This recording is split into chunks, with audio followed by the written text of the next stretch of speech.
Baik, bismillahirrahmanirrahim. Assalamualaikum warahmatullahi wabarakatuh, Pak.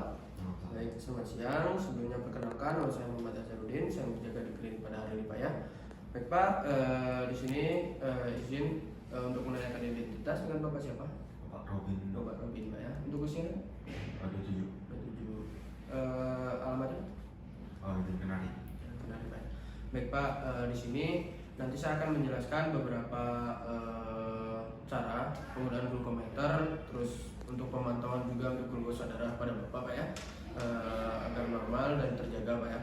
Di sini untuk yang pertama untuk nanti saya akan menjelaskan tentang glukometer. Jadi untuk target glukosanya itu untuk gula darah puasa, di mana untuk gula darah puasa itu Bapak sebelum mengecek itu puasa terlebih dahulu selama 8 jam. Untuk targetnya itu 80 sampai 130 mg per desiliter, Pak ya.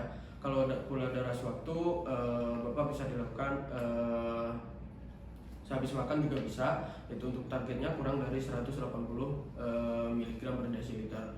Nah, di sini saya akan menjelaskan tentang cara penggunaan glukometer, di mana nanti Bapak bisa mengeceknya sendiri di rumah. Di sini ada alatnya. Ini untuk alat nanti untuk dimasukin stripnya sampai hidup. Lalu di sini ada pen, terus nanti bisa dimasukin sama lancetnya, Pak ya. Nanti bisa diukur, untuk ukurannya itu 1 sampai 5. Habis itu nanti masukin stripnya di alatnya, terus bersihkan dulu menggunakan alkohol swab di jari tengah atau jari manis. Habis itu nanti boleh ditusukkan ke jarinya, yang untuk jika nanti darahnya keluar, Bapak bisa usap terlebih dahulu untuk darah yang pertama. Setelah itu untuk darah yang kedua nanti bisa dilakukan dimasukkan ke stripnya. Nanti lihat hasilnya berapa, Pak ya. Untuk frekuensinya atau waktunya itu tergantung, Pak. Bisa dari sebelum makan, 2 jam sesudah makan, sama sebelum tidur malam, Pak ya. Jika untuk hasilnya itu dia stabil, nanti bisa tidak stabil. Untuk hasilnya itu bisa dilakukan setiap hari pengecekannya, Pak ya. Kalau stabil bisa dilakukan secara rutin, namun lebih jarang, bisa per minggu atau per bulan. Nanti setelah itu dicatat hasilnya. Setelah itu dibawa ke dibawa dan didiskusikan hasilnya ke dokter pada saat kontrol. Nah, ada juga di sini untuk penjelasan tentang pencegahan atau untuk hipoglikemia, di mana di sini tanda-tandanya itu ada ya, tanda-tanda lapar, terus kayak berkeringat, gelisah, terus bisa dari gejalanya ada yang pucat, Pak ya. Lalu lemah, lesu, terus ada pandangan kabur juga. Untuk gejalanya bisa hipotermia, kejang, atau bisa sampai koma, Pak ya. Di sini untuk hipoglikemia ini ada yang ringan sama yang berat. Untuk yang ringan nanti Bapak bisa makan makanan yang mengandung karbohidrat seperti kayak roti, nasi, Pak ya. Nanti hindari juga makanan yang lemaknya yang tinggi.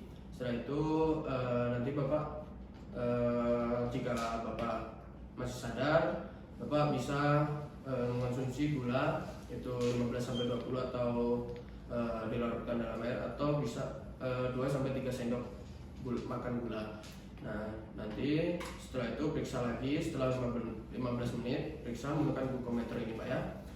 Jika glukosanya normal, nanti Bapak bisa makan makanan yang ringan untuk mencegah terjadinya hipoglikemia kembali. Adapun yang hipoglikemia yang berat itu nanti Bapak bisa hentikan kayak penggunaan obat antidiabetik seperti oral atau suntik insulin, Pak ya.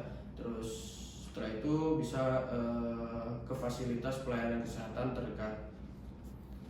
Nah, di mana untuk pencegahan hipoglikemia ini nanti Bapak bisa pantau glukosanya secara mandiri, Pak ya.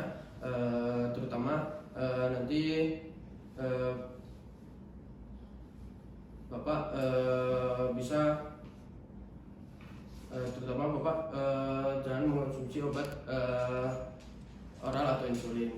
Nah, di sini untuk edukasi penggunaan obatnya itu kita bisa lihat dari dosis, waktu konsumsi, dan lihat dari efek sampingnya. Dimana untuk di sini ada juga Pak mengenai aktivitas olahraga, dimana Bapak nanti bisa melakukan aktivitas olahraga, namun jika kadar glukosa Bapak kurang dari 100, Bapak jangan lakukan olahraga yang berat Pak ya. Hindari olahraga yang berat-berat. Nah, di sini ada juga untuk yang nutrisi Pak. Di sini kita lihat dari yang pertama dari jumlahnya, itu nanti mengacu pada berat badan dan hasil konseling dari gizi. Terus di sini ada jenisnya dari piring teh, di sini dari Kemenkes Republik Indonesia Pak ya. Di sini ada setengah dari buah-buahan, terus 1/4 dari biji-bijian atau umbi-umbian, nasi, roti, terus 1/4-nya juga ada dari protein kayak ikan. Nah, di sini untuk jadwal makannya itu 3 kali makan berat Pak. Jadi pagi itu 20%, siangnya itu 30%, dan sorenya 25%. Nah, jadi nanti juga 2 sampai 3 kali snack dengan proporsi 10-15%.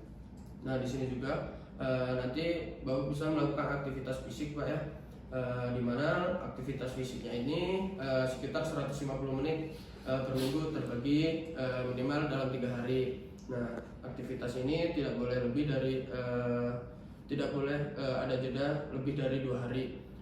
Di sini untuk aktivitasnya bisa untuk latihan ketahanan dilakukan 2-3 kali per minggu, terus latihan fleksibilitas dan keseimbangan, dan kurangi untuk perilaku kayak sedentary atau malas-malasan sepanjang hari Pak ya. Baik Pak, apakah ada yang ingin ditanyakan Pak? Tidak ada dok. Baik, jika tidak ada, alhamdulillahirobbilalamin. Sekian dari saya. Assalamualaikum warahmatullahi wabarakatuh.